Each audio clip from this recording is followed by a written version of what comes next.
السلام عليكم ورحمة الله وبركاته. بسم الله الرحمن الرحيم. الحمد لله رب العالمين، وأصلي وأسلم على المبعوث رحمة للعالمين نبينا ومولانا محمد وعلى آله وأصحابه ومن اهتدى بهديه واقتدى بسنته إلى يوم الدين، وبعد. فقد قال جل وعلا في القرآن المجيد والفرقان الحميد: أعوذ بالله من الشيطان الرجيم، بسم الله الرحمن الرحيم. أم يحسدون الناس على ما آتاهم الله من فضله. وقال تعالى: ولا تتمنوا ما فضل الله به بعضكم على بعض. صدق الله العظيم. وقال النبي صلى الله تعالى عليه وسلم: استعينوا على قضاء حوائجكم بالكتمان فإن كل ذي نعمة محسود، أو كما قال النبي صلى الله عليه وسلم. Respected, honored scholars, ulama, elders, beloved brothers, if a survey has to be conducted on an average man beyond religious grounds across the globe, if a survey has to be conducted on an average man beyond religious grounds across the globe to ascertain the fears that haunt him the most, by and large, you will find that two things will fear commonly and extensively. One is the fear of poverty, and the second is the fear of sickness.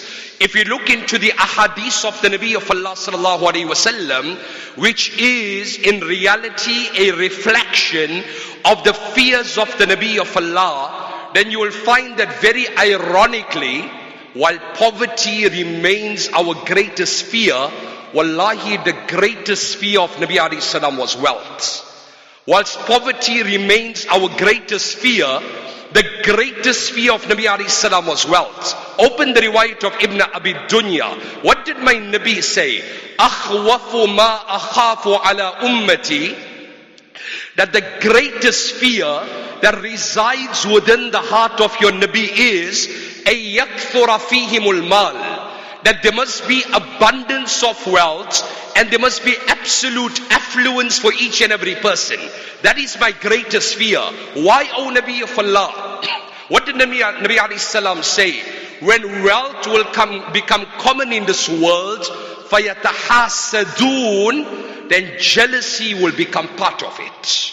When wealth will become common in this world, then jealousy will become part of it. And when jealousy follows with affluence, فَيَقْتَتِلُونَ, what did the Nabi of Allah say? Be rest assured, people will fight, they will quarrel, they will envy, nay, they will even kill one another. Hence, as a precautionary measure, the Nabi of Allah said in the hadith that I've quoted before you, you know, my brothers, we live in a sick society. What did my Nabi say?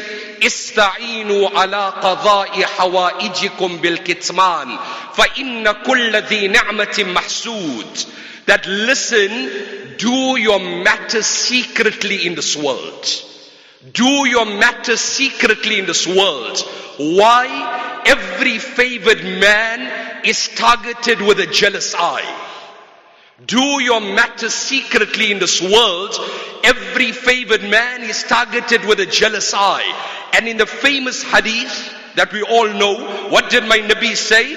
Iyaka wal hasad. Save yourself from jealousy.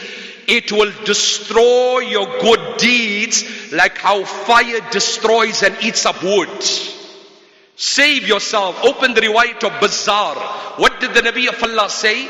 Dabba ilaykum da'ul umami qablakum. That the sins of the previous nations have crept into my ummah.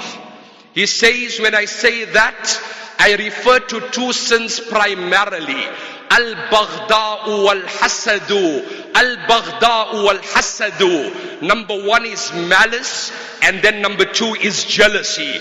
And then Nabi alayhi salam said, if I may liken malice to something physical, what did he say? Al-Baghda hiya al-halika. Malice is like a razor blade. What did he say? Malice is like a razor blade.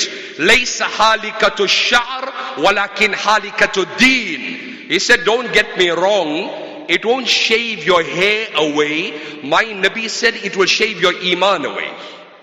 It won't shave your hair away, it will shave your iman away. As long as there is jealousy and malice in the hearts, believe me, my brothers are not brothers. And when jealousy and malice comes out from the hearts, even strangers become the best of friends. Hence the Quran says, before the Jannatis enter into Jannah, وَنَزَعْنَا مَا فِي صُدُورِهِمْ مِنْ غِلٍّ. Allah Ta'ala says there will be two streams. People will go to one stream and they will drink the water of that stream. The effect of that water will be such that Allah will cleanse internal maladies. Allah will remove pride, arrogance, animosity, jealousy, rivalry, malice. So a person will literally see his brother in a higher abode than him in Jannah, yet not harbor jealousy against him.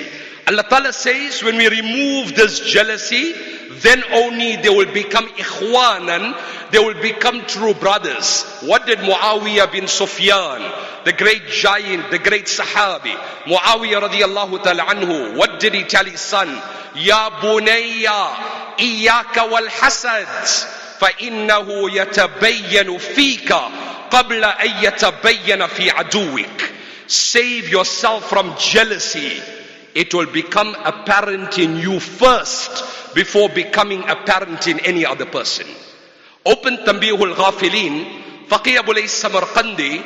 If you open page 94, there is an amazing quotation of his. I gave you the reference, Tanbihul Ghafilin, page 94. What does he say? لَيْسَ شَيْءٌ مِّنَ الشَّرِّ أَضَرُّ مِنَ الْحَسَدِ لأنه يصل إلى الحاسد 5 عقوبات قبل أن يصل إلى المحسود مكروه. He says amongst all the spiritual maladies, the worst of all is jealousy. For the simple reason that jealousy will bring about 5 evil traits in a man. And listen to this. What does he say? Number 1, the first thing that happens to a jealous man is غَمٌّ لَا يَنْقَطِعُ, unending depression. What is the jealousy of a jealous man? Constantly trying to curtail the progress of others, constantly trying to suppress the popularity of others. It hurts him, it needles him, it provokes him on the inside. Unending depression. Let us use an example in the commercial world. Otherwise, my brothers, Allah save me, Allah save one and all. Scholars and ulama have written in kitabs. Faqih Abu Lays Samarqandi said that jealousy is most commonly found amongst the scholars and the learned. It will affect the learned before it affects the layman. Malik bin Dinar used to say that shahadatul qurra maqboola fi kulli shay illa shahadatu ba'dihim ala ba'd. I will accept the evidence of a scholar openly, provided one learned scholar does not give evidence against another learned scholar. He says if one learned scholar of deen, if one alim gives evidence against another alim, he says, I'm afraid it will be contaminated with jealousy. You know, there is the scholar in America, Sheikh Siraj Wahaj. He will be visiting a masjid in a few weeks. This is what I understand. You know, he made mention of something amazing. As an ummah, either we stand up together or either we fall down together. So he makes mention of, there was the scholar, this alim, was preparing his Jumu'ah lecture. And his son was next to him and interjecting. You know, kids are kids. You give them the toy cell phone, they want the real one. You give them the, no dad, the one you are using. Kids are kids. So he thinks to himself, you know what, I need to gather my thoughts and put together, you know, this Jumu'ah lecture. So what do they say in English? I love the one who openly hates me, but I hate the one who pretends to love me. If you don't like the man, tell the man on his face. Don't smile in front of him and then you stab him behind his back. So this alim, what he does, he finds a magazine and it's the map of the world. So he tears the page off and he cuts it up into a puzzle. Africa, Asia, China, Europe, whatever it is. And he tells his son, put the puzzle together. 5 minutes down the line, the son comes back and he said, Dad, the puzzle is done.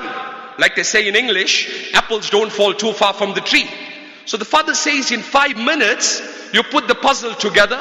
So this young boy looks at his dad and he said, Dad, don't look at the map of the world. This was a simple puzzle to put together. Look behind the map, it was the picture of a man. I put the eyes in place, I put the nose in place, I put the ears in place, I put the feet in place. The father said, my boy, you have taught me the greatest lesson of life. When man comes together, despite his differences, the world will come in order. When man comes together, despite his differences, the world will come in order. I mentioned this a million times, that the definition of the unification of this ummah is not consensus on one view. Simply because if any person has that intention of unifying the ummah by bringing them onto consensus, I'm afraid, my brother, by its very definition, it's a flawed definition. I mean, jealousy in the commercial world. A man is a king in his business. He's an absolute authority in his field. He's involved in import, export. And here comes another man who opens up on a small scale. Instead of promoting the man, encouraging the man, what do we say? Let us shut the man down. Let us shut the man down. Allah Ta'ala makes reference in Quran to an amazing narrative in the time of Dawood alayhi salam. And you might frown upon this. Are we not victims of the very same thing? So there were these two men. They come to Dawood alayhi salam. When we study the life of Nabi Dawood alayhi salam, he used to divide his days into three. One day with his family. One day was exclusively reserved for the worship of the Almighty Allah. And the third day was exclusively reserved to resolve the disputes amongst people. So Dawood alayhi salam, as he's making the ibadah of Allah, suddenly there were these two men, they scaled the wall. Istasawwarul mihrab. When they entered like that, Dawood alayhi salam became a bit skeptical. He became a bit nervous. Now this is not a day anybody should be here. So they comfort Dawood alayhi salam and they tell him, La takhaf, do not fear. Listen, we are two disputants. Here is my brother. I quote to you the words of Quran. Inna hadha akhi. Here stands my brother. Lahu tis'u wa tis'una na'ja wa lihiya na'jatu wahida. He has 99 sheep with him. Na'ja in Arabic actually refers to the female species when you refer to ewes. He has 99 ewes with him. I have one little sheep. This brother of mine is so jealous. He's trying to get this one sheep from me and make his 100. We might frown upon that and find it very strange. Are we not victims of the very same thing? Allahu Akbar. Open Tanbihul Ghafilin on page 97. Faqih Abul Samarqandi records an amazing incident. One day the Nabi of Allah is in Masjid al-Nabawi and Sahaba are sitting around him. Listen to this. Suddenly the Nabi of Allah looks up towards the heavens. He looks down and he points to one direction and he said, Oh my Sahaba, يَطَّرِعُ عَلَيْكُمُ الْآنِ مِنْ هَذَا الْبَابِ أو مِنْ هَذَا الْفَجِّ رَجُلٌ مِنْ أَهْلِ الْجَنَّةِ. Very soon you will see a man walking from that direction. He's amongst the dwellers of Jannah. Amr bin As, who's the narrator of the hadith, he said, we raised our eyeballs in anticipation. Who's this man Allah's Nabi is referring to? He said, after a few moments, ordinary simple man, water was dripping from his beard, allaqana alayhi fi yadi shimal, holding his shoes in his left hand. He entered Masjid al-Nabawi. He greeted the companions. He sat down. After the discourse, he gets up and he leaves. Second day, Allah's Nabi said, that man is a Jannati. Third day, this man is a Jannati. Amr bin As said, my anxiety got the better of me. I said, I have to find out what's the outstanding quality in the life of this man that Allah's Nabi has given him the assurance of Jannah. You know, I mean, my brother, you meet someone in the masjid, you know, take the man home for a meal, Minister of Home Affairs, make the call. How many visitors? No, 2 are coming. And next thing, 5 pitch up. They know it's like a tsunami in that home. It's like a tsunami in that home. Nonetheless, Amr bin As said, I came to the Sahabi. I said that, you know what? I would like to spend a few moments with you. He said, by all means, come spend a few nights. And he said the only reason was to try to ascertain what was the quality in the life of the Sahabi. That Allah's Nabi 3 consecutive days, he said he's a Jannati. He said, anyway, long story short, I got to the home of the Sahabi.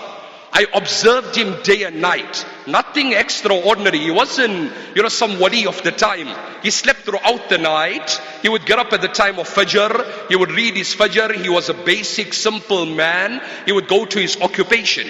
So Amr bin As said, فَلَمَّا مَدَتِ الصَّلَاةِ وَقِدْتُ أَنْ أَحْتَقِرَ عَمَلَهُ. After 3 days had lapsed, and I was on the verge of trivializing the piety of this man and saying, oh my Allah, why have I come?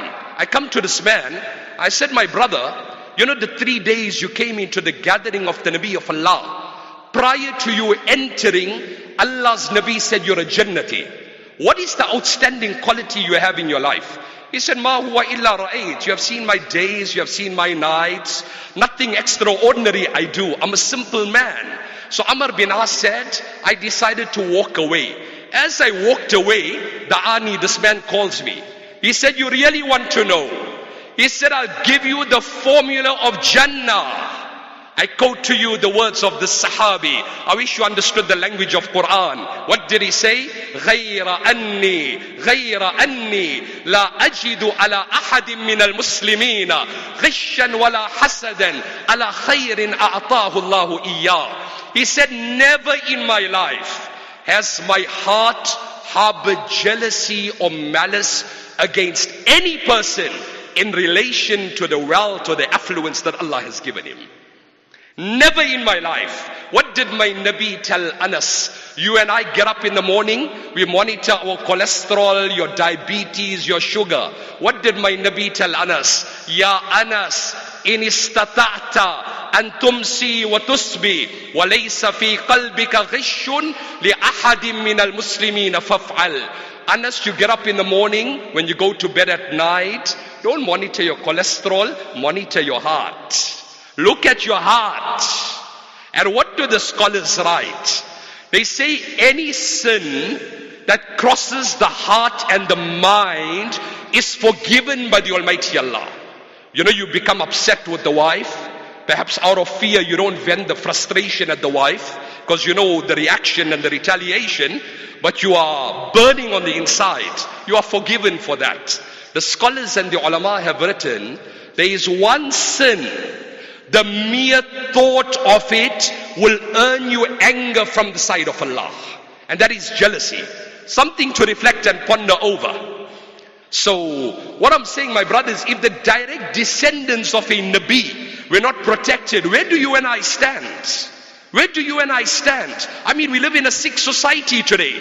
The scholars have written that jealousy comes into a person for different reasons. They say, number one, أَيَّتَمَنَّا زَوَالَ النِّعْمَةِ, where you passionately desire that the next man must be deprived, even though I know I would not be able to drive that car or live in that home or own that business, but Allah must deprive him. That's number one. Number two, the scholars have written, أَيَّتَمَنَّا زَوَالَ النِّعْمَةِ لِرَغْبَةِ فِي, where you passionately desire that the next man must be deprived so I can enjoy it for myself. He must divorce that woman so I can get married to her. I mean, it's a reality in the community, my brothers. He must divorce her. And I always say this, Allah will give you the greatest amount of honor at the hands of that very man who harbors jealousy against you. Look at the incident of Nabi Yusuf alayhi salam. What was the jealousy of the brothers of Yusuf alayhi salam? That why does our father shower so much of love on Yusuf and Binyamin, whereas we are talented youths? And this is how the mind of a jealous man operates. He would never think to himself, you know what? Allah has privileged him. Let me make an effort. Allah can bless me. No. How often haven't we heard? You know, my heart cries. Boy proposes to a girl. Proposal is accepted. Few days before the nikah, anonymous messages circulating. That's a rotten boy, rotten family. You deserve someone better for your daughter, just to jeopardize the marriage of someone else. So what happens? This is how the mind of a jealous man works. So the brothers of Yusuf alayhi salam, we all know the narrative. You know, they take out his shirt, they throw him into the well, and they come to the father pretending that indeed your fear has become a reality and the wolf has devoured Yusuf. Yaqub alayhi salam was a Nabi of Allah. So he said, show me the shirt of my son. So they show him the shirt of his son. He said, what an intelligent wolf. It did not even tear the shirt of my son. It only stained it with blood. He said, oh my sons, I know this is your ploy. I know this is your ploy. You know, when we study Quran, Allah Ta'ala in Quran makes reference to Qarun. Who was Qarun? He was the cousin of Musa. Listen to this. His father and Musa's father were brothers. Number 2, kana hafidhan bit Torah. He had memorized the Torah by memory. And number 3, when Allah privileged Musa alayhi salam, when he communicated with Allah, Qarun was amongst those 70 individuals that accompanied Nabi Musa to communicate with the Almighty Allah. Understand the privileges Allah had given him. He was the cousin of Musa. He had memorized the Torah by memory. And he was given the privilege of communicating with Allah at Mount Tur. But jealousy gripped the heart of Qarun. What was the jealousy of Qarun? Why is my cousin Musa a prophet? And why am I not a prophet? He used to repeatedly question this decision of Allah. What he does, open the books of tafsir. So Qarun, there was an immoral woman that was living in that locality. So he tells this woman, Qarun tells this woman, the next time Moses stands up to address a congregation, I want you in the midst of his speech to embarrass him and tell him, Moses, you're giving big lectures, you rather sit down. You're playing with a friend of Allah. Musa alayhi salam ascends the pulpit. This woman stands up. She said, Moses, you are giving big lectures, you rather sit down. You have committed adultery with me. You are playing with a friend of Allah. Musa alayhi salam goes to one side. He falls into sajda. فَسَمِعَ النَّاسُ صَوْتًا فِيهِ جَلَالَ النُّبُوَّةِ There was a loud scream that was echoed. That was the awe of prophethood. Musa alayhi salam stands up. He looks at this woman and he said, woman, fear the Almighty Allah. Let alone committing zina. When did I ever touch you? She said, Musa, forgive me. Qarun provoked me because of the jealousy he has for you. Musa alayhi salam turns to Allah. He said, oh my Allah, if I am your Nabi, show me how you take revenge. Allah said, Musa, the land is at your command. He said, oh my Allah, if the land is at my command, then swallow Qarun. فَخَسَّفْنَا بِهِ وَبِدَارِهِ الْأَرْضِ The earth split and he started sinking into the earth. And my Nabi said, فَهُوَ يَتَجَلْجَلُ فِيهَا إِلَى يَوْمِ الْقِيَامَةِ He will continue sinking right up to the day of Qiyamah. Understand, a man who was the cousin of Musa, he had memorized the Torah by memory, was given the privilege of communicating with the Almighty Allah, died as a kafir and a disbeliever, and the entire world witnessed what happened to him as a result of jealousy. My brothers, was it not as a result of jealousy that they did black magic on the Nabi of Allah sallallahu alayhi wasallam? Nabi alayhi salam used to forget, he used to become very uneasy. What do they say in Arabic? Aya hasidan li ala ni'mati.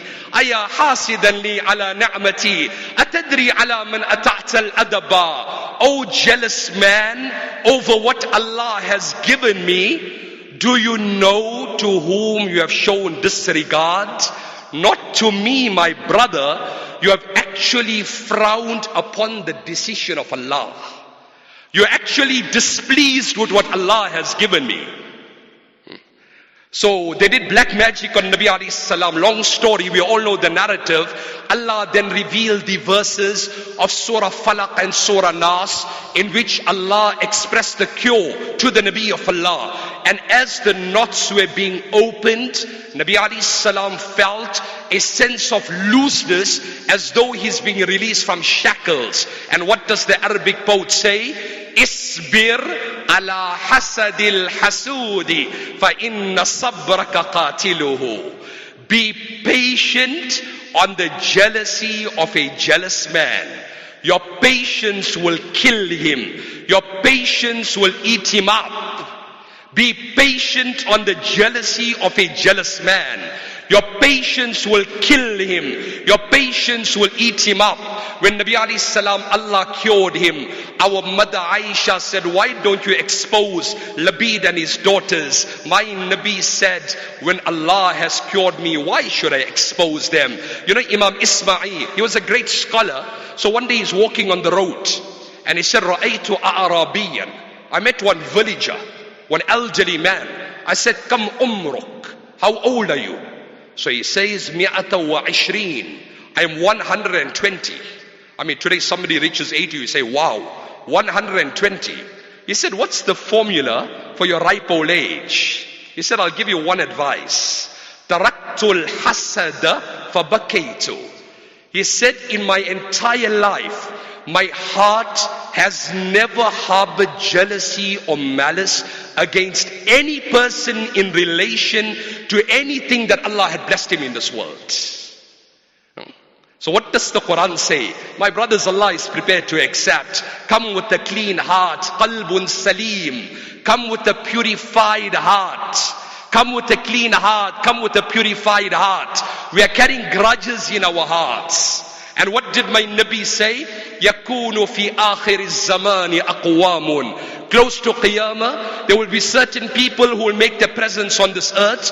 Ikhwanul alaniya a'ada'us sarira. Who will express brotherhood externally, but they will have jealousy in their hearts.